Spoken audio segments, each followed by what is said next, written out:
The Hallmark Playhouse, which is heard during most of the year at this time on Thursdays, has finished its summer vacation. So be with us when Hallmark Playhouse returns to CBS a week from tonight on September the 7th.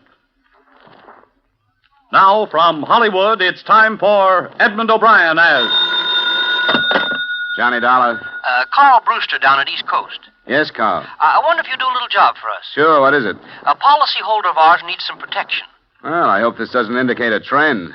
This is the second time an insurance company has hired me as a bodyguard. Isn't that rather unusual? Well, it's rather an unusual case. This girl, her fiancé, has spent the past 5 years in prison.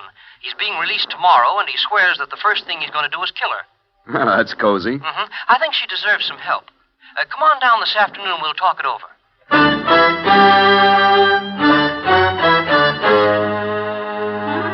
Edmond O'Brien in a transcribed adventure of the man with the action-packed expense account, America's fabulous freelance insurance investigator. Yours truly, Johnny Dollar.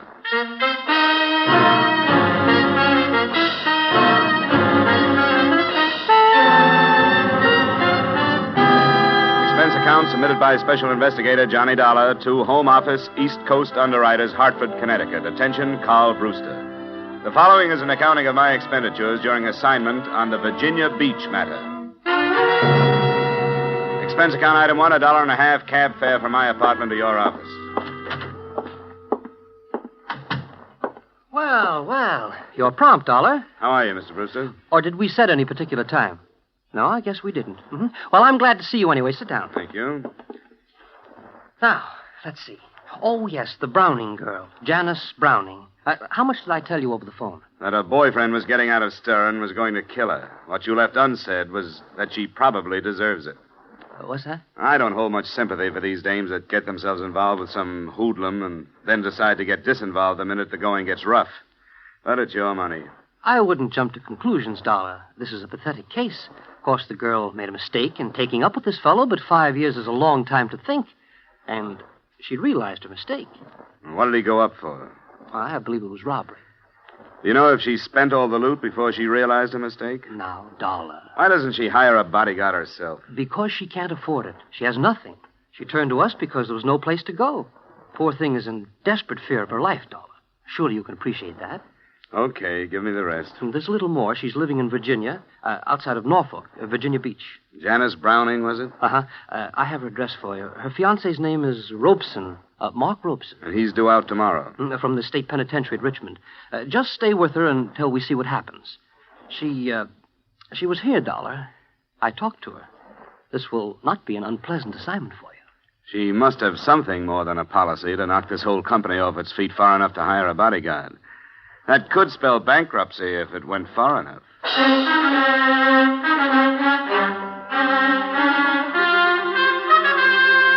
Expense account item 2, $110, transportation and incidentals between Hartford and Virginia Beach, Virginia. Virginia Beach seemed hardly the scene for potential murder. A white strip of sunny beach on one hand and a friendly forest of pine on the other. I found Janice Browning's address just south of the village proper. A fair-sized cottage surrounded first by a small, well-kept garden and then undeveloped land. When I got out of the cab, I was looked over by a trim little honey blonde thing in shorts and halter who waited for me on the veranda. Hello. Hello. You seem to be carrying a suitcase. Are you sure you haven't been misdirected? Are you Miss Janice Browning? No, I am her personal maid. Who are you? My name is Dollar. I'm the investigator from the insurance company. Did you say personal maid? Yeah. Did you say investigator? That's right. Well, I hope you'll pardon me if I'm confused. I was not notified of the arrival of no investigator. What is it you want? Miss Browning asked for me. She went to her insurance company and requested a bodyguard. A bodyguard? Well, I don't know about that. But then there are lots of things I don't know as yet. I'm new here. But if she asks for you, you may as well come in. Thanks.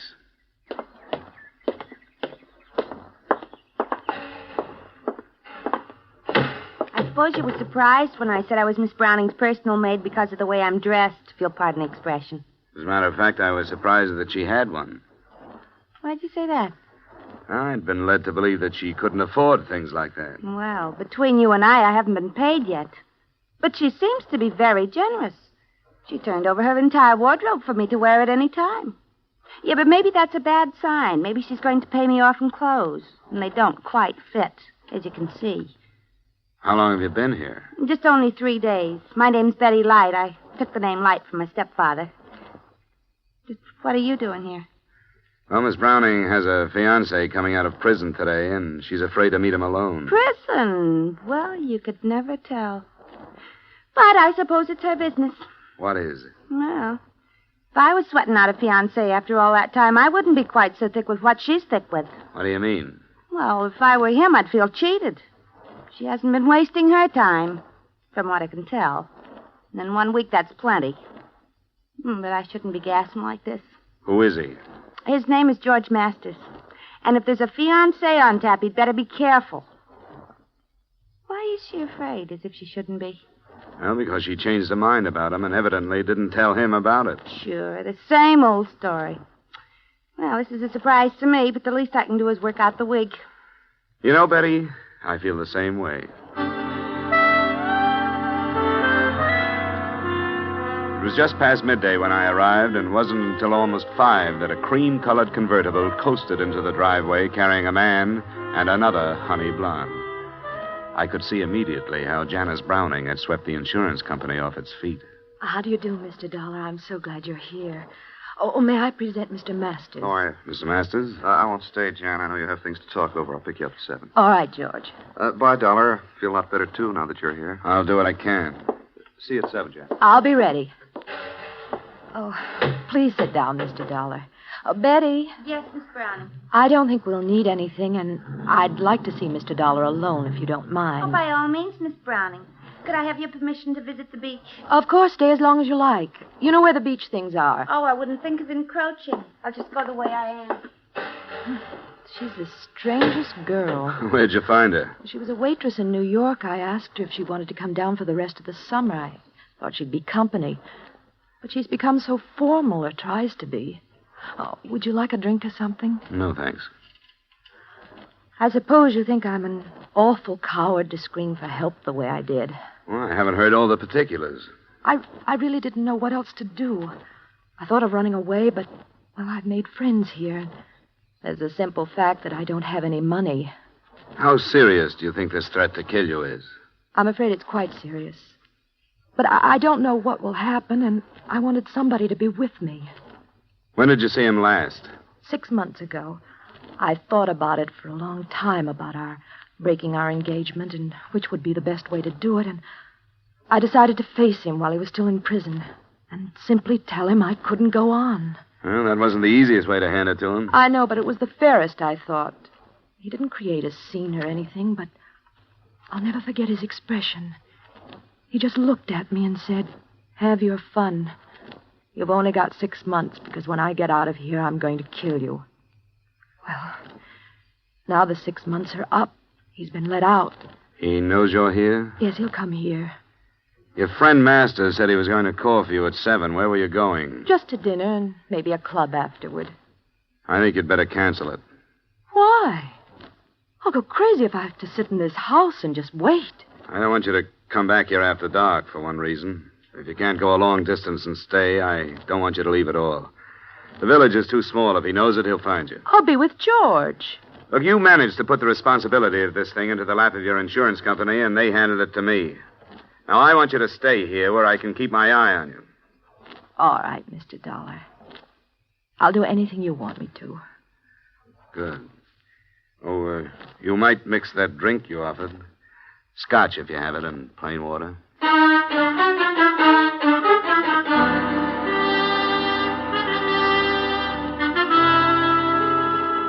The rest of the evening was spent with small talk and mounting tension. The state penitentiary was no more than 100 miles from Virginia Beach, and since it's the habit of prisons to turn out their guests at dawn, Mark Robeson had had plenty of time to make the trip. In spite of a sultry night, I closed and locked all the doors and windows, and by 11, the cottage was dark, with everyone retired. The living room was the most strategic spot in the house, so I stretched myself across a couch that was too short for me and listened to the silence. It must have been some time after midnight when I heard a door crack behind me. Who's that? It's I, Mr. Dollar. Oh, you shouldn't be roaming around the house, Betty. I darn near laid a chair across your head. Oh, it was too hot to sleep, and besides, I have a few things on my mind if you're interested. Sure, sit down. Thanks. Did I not understand you to say that this Con was her fiancé? That's right. Well, she certainly lives in circles, if you ask me. I happened to uncover some information that will knock you for a loop. What? Well, basically, I've never been a snoop, but I didn't go to the beach.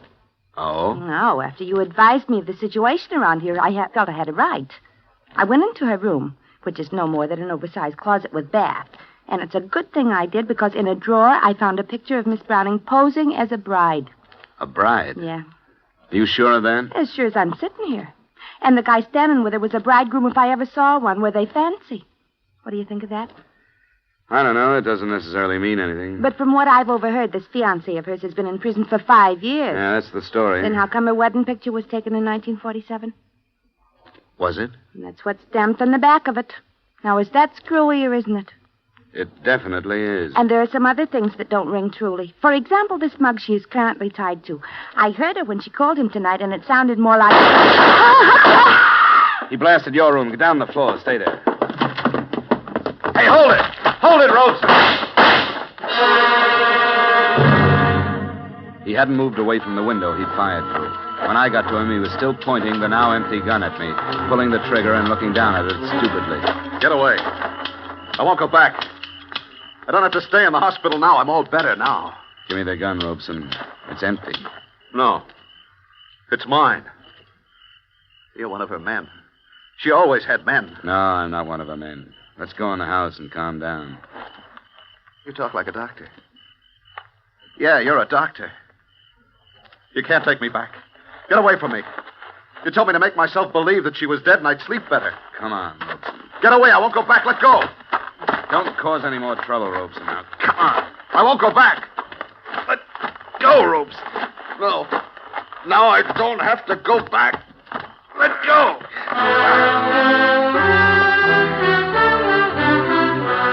I'd heard stories of the unbelievable physical strength of those whose mental strength is gone. I got his hands away from my throat by sinking my knee into his stomach. But there was nothing I could do to hold him. He lumbered off into the darkness and disappeared. I didn't need a medical opinion to know that I wasn't protecting Janice Browning from a released convict. I was protecting her from a homicidal maniac.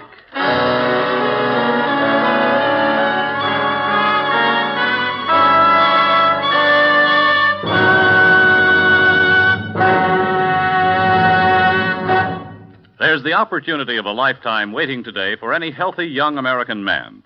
An opportunity to begin a profitable and stable career for himself and at the same time to offer assistance to his nation, to the United Nations in their present conflict against armed aggression.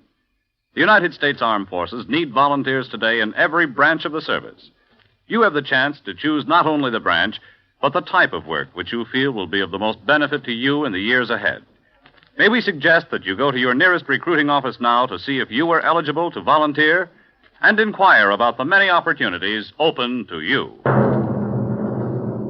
And now, back to our star, Edmond O'Brien, and the second act of yours truly, Johnny Dollar.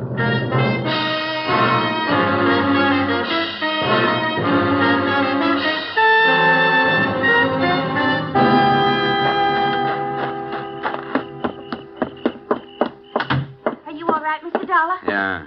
Turn on some lamps in here, but stay away from the windows.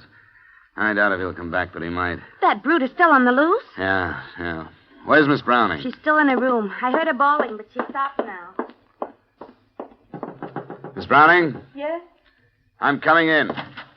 Where is he? I couldn't hold him. Where's the light switch? No, don't turn on the lights. He thinks he killed you. He won't come back tonight. Well, why don't you go ahead and say it? Oh, I'd better not. As a matter of fact, I don't mind your lies or the way I was dragged into this. But what really stinks is you're hiring that girl because she looks enough like you to be mistaken for you at a distance. You give her your clothes to wear and you put her into your room. Well, she'd be dead now if she hadn't come into the living room. I'm not trying to pass the blame, but it was George Masters' idea. He remembered her and thought bringing her here might be a way to save my life. Robeson's your husband, isn't he? Yes, he's my husband. Well, what's he doing running around loose? He escaped from a hospital in Pennsylvania. He's been there a year. He tried to kill me before he was committed. Why didn't you tell the insurance company the truth? I did. No, you didn't. Yes, I did. It was Mr. Brewster's idea to tell you that he was coming out of prison. He thought you wouldn't take the job if you knew the truth. Well, he was right, and I'm leaving the job right now. Oh, you have every right to. You can get yourself some protection around here. I couldn't when I tried. I went to every private detective in Norfolk and Portsmouth. None of them would take the case? No. Well, what about the police? What is this, county out here? Yes, it is. I notified the sheriff's office, and they promised me extra patrols, but that's the best they could do. How did you happen to turn to the insurance company? Well, George Masters is my lawyer. He suggested it.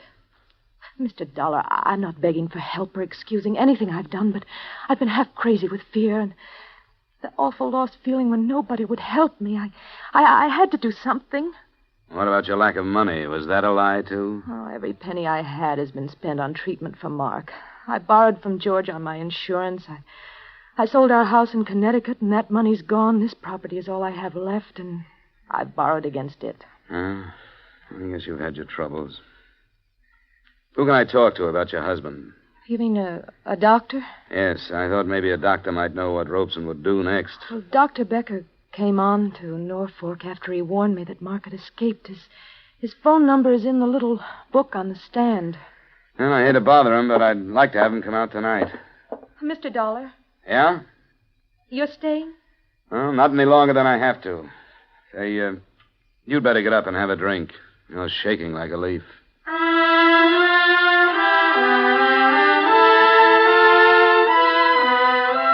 I changed my mind about dropping the case, Mr. Brewster, not only because she was a beautiful woman in a tough situation, but also for another reason.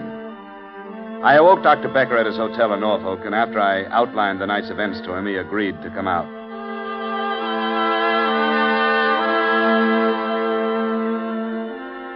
It must have been a decidedly unpleasant experience, Mr. Dollar. On the other hand, you are fortunate to be alive. Yes, I guess I am. Robeson is only dangerous when his basic jealousy is aggravated. You say you arrived with luggage? That's right. Perhaps he was watching then and misunderstood your visit. Oh, I get it. Well, what do we do now, Doctor? He probably thinks he killed her. Can we expect him to come back? Well, that is hard to say. He'll suffer a deep sense of remorse. Then he may feel that what took place was only a figment, a dream. The remorse would cause introspection and keep him away. The fantasy thought might bring him back to investigate. When? Oh, who knows? Tonight even, or tomorrow. Would he try to kill her again? Oh, yes. An extremely strong fixation. Do you want him to come back? Well, I want to see the end of this. That's the best way I can think of. I'll keep his wife here tomorrow outside so he can see her if he does come. She's the one who really has suffered, the poor girl. I wish there were a way to ensure her safety. We could alert the police. Well, with the police on the scene, then he would not return. Shh. Here she comes. Hello, Dr. Becker. Oh, good evening, my dear. Or morning, rather. Oh, I'm so sorry about the trouble. I'm afraid it can't be helped. I was so sure at one point that he was responding to treatment. I know you've done your best, Doctor. Mr. Dollar, I may be imagining things, but I'm awfully worried. It'll be all right. No, I mean, I tried to phone George, and there's no answer. It's after 2, and he should be at home. Mark knew that George and I have always been friendly. Would there be any danger to this man, Doctor? Oh, I hardly think so. All of your husband's aggressive urge was directed toward you, Janice. Well, could we go and see if everything is all right? I can't help it. I'm worried. Where does he live? In the village. It's not far from here. Could we borrow your car, Doctor? Oh, by all means, my dear. Here are the keys. You'll come with me, Mr. Dollar? Oh, I'm not letting you go alone. We'll be back as soon as we can, Doctor.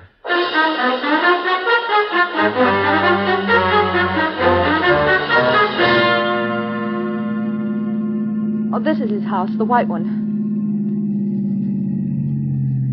Well, there's his car in the driveway. There's a light on. Maybe his phone is out of order. I told him I'd let him know if anything happened.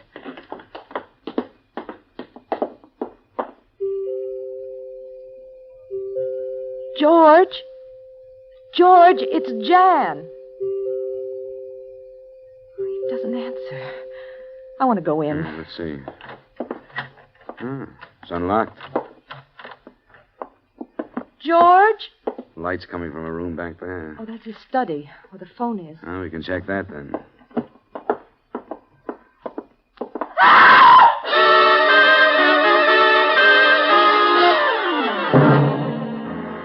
George Masters was lying face up in the middle of a room that had been pretty well torn up by the struggle. The first thing I noticed were the bruises left on his throat by the hands that had choked him to death. I noticed another thing when I went to the desk to phone the police. There was a gun lying on it, and I would have sworn that it was the same police special Mark Robeson was carrying earlier in the evening. It took Dr. Becker to quiet Janice Browning after I literally dragged her out of the Masters house and got her home. And I hope she can rest now, but she's dangerously near to mental collapse herself. Yes, I can understand that. Is there anything further that I can do, Mr. Dollar? Nothing now, Betty. Get some sleep if you can. Sleep? Who could sleep? Well, and spend your time packing. You're going back to New York in the morning. I certainly am. As for me, you can give Virginia Beach back to the Indians. Was Janice in love with Masters, Doctor? I think so. A great feeling of loyalty, at least. He had helped her so much with monetary loans and so on. But you said he wouldn't remember the association between Masters and his wife. Yes, I was convinced that he wouldn't. There was a police special in Masters' study. I'm positive it was the same one that Robeson used here. Oh? I tried to take it away from him. I couldn't. Now, why should he leave it at Masters? Well, I don't know. Say, did they know one another before Robeson broke down? Oh, yes, they were quite friendly. And Good heavens, Dollar. What are you driving at? Janice borrowed from Masters on a life insurance policy. That usually means making the lender a beneficiary. I don't know how much the policy was for, but I'm going to find out. Well, I dislike having to agree with you, Dollar, but I do. In Robeson's warped mind, Janice was the archenemy. It would have been quite easy for Masters to inflame Robeson to the point where he would kill his own wife. Oh, Mr. Dollar! Mr. Dollar! What is it, Betty? He's back. That man, he came back. All right, now take it easy. You're all right. But I saw him. He was looking in the window. The one he shot through. Doctor, take care of her, will you? I'd better get back to Janice's room.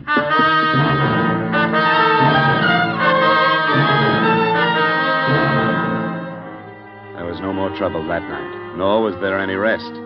We knew that since Robeson had come back, he realized his mistake, and we knew that he would try to come back again. We agreed that instead of calling for police protection, we would let him return and try to handle him when he did. An hour after daybreak, we felt it safe to relax, and it wasn't until noon that I drove Betty Light into Virginia Beach and put her aboard a bus bound for the comparative safety of New York.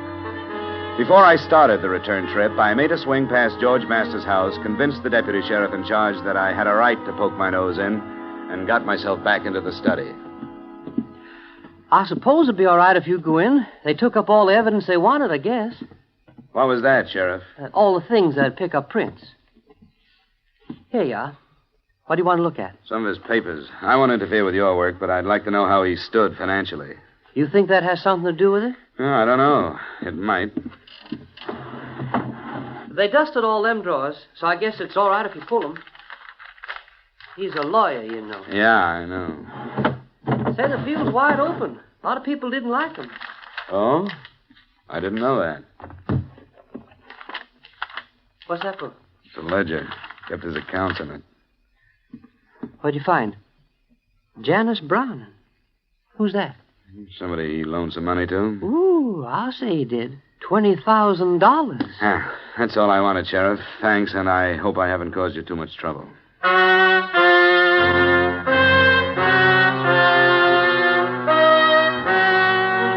What I'd found was another link in a chain of circumstantial evidence that would never be used since George Masters was dead.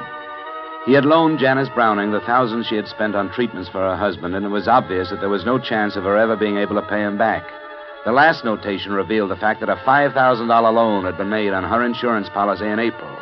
A long-distance call to the company told me that the policy was for $50,000 and that George Masters had become the sole beneficiary the same month, April.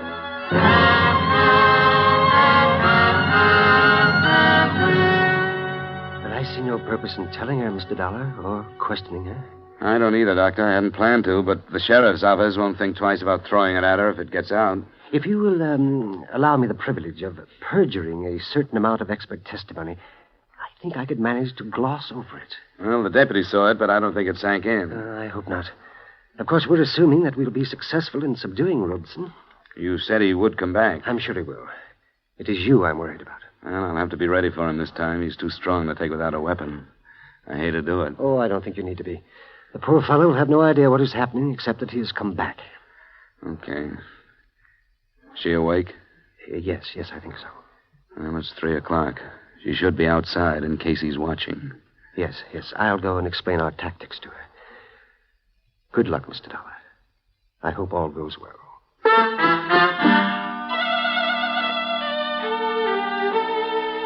It seemed almost cruel baiting the trap, but it had to be done. We paraded Janice Browning through the garden in her most fetching get-up until dark, and then sent her in to sit in front of an open window.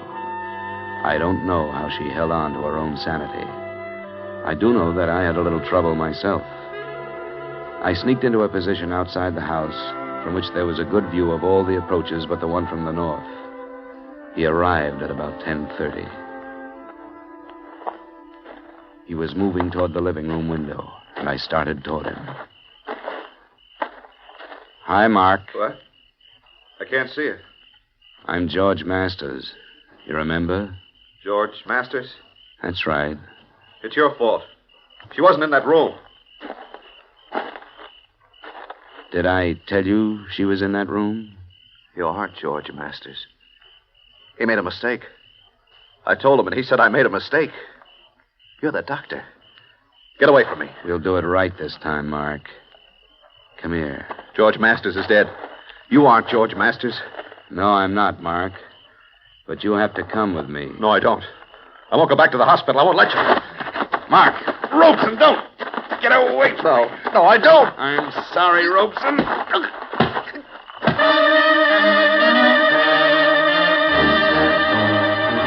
I don't know what Becker is going to say to the police, but I do know what he learned from his patient after he was returned to the hospital and quieted down. Enclosed, you will find the doctor's confidential statement. He did go to Masters, hoping to ally him as a friend. Taking advantage of his escape, Masters armed him in the hope of realizing a profit from Janice's insurance policy. But Robeson, in his agitation, fired into the wrong room. And because he placed the blame for his mistake on Masters instead of himself, he became violent, and as a result, Masters was killed. Expense account item 3, same as item 2, transportation back to Hartford. Expense account item 4, and this is to you personally, Mr. Brewster. Payment for deceit in acing me into this matter, $500. Expense account total, $855.75. Yours truly, Johnny Dollar.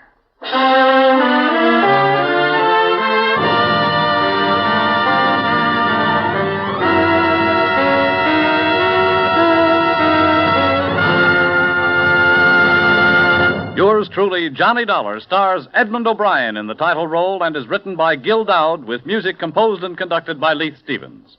Edmond O'Brien can currently be seen starring in the Columbia Pictures production 711 Ocean Drive. Featured in tonight's cast were Bob Sweeney, Virginia Gregg, Gene Bates, Hy Averback, and Howard McNear.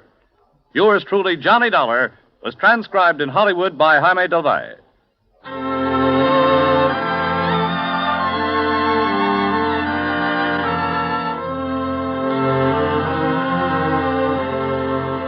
CBS is the star's address, and when you pay a daytime call, you'll find one of CBS' greatest stars, Arthur Godfrey, on hand to welcome you 5 days a week, Monday through Friday, for an hour and a quarter each day. Arthur and all the little Godfreys make life more musical and fun for you. Hear Arthur Godfrey's daytime program every Monday through Friday on most of these same CBS stations. To hear each and every star, leave your dials where they are, 'cause this is CBS, the star's address. Yes, CBS, the star's address. Yes, this is CBS, where Philip Marlowe takes the case every Friday night on the Columbia Broadcasting System.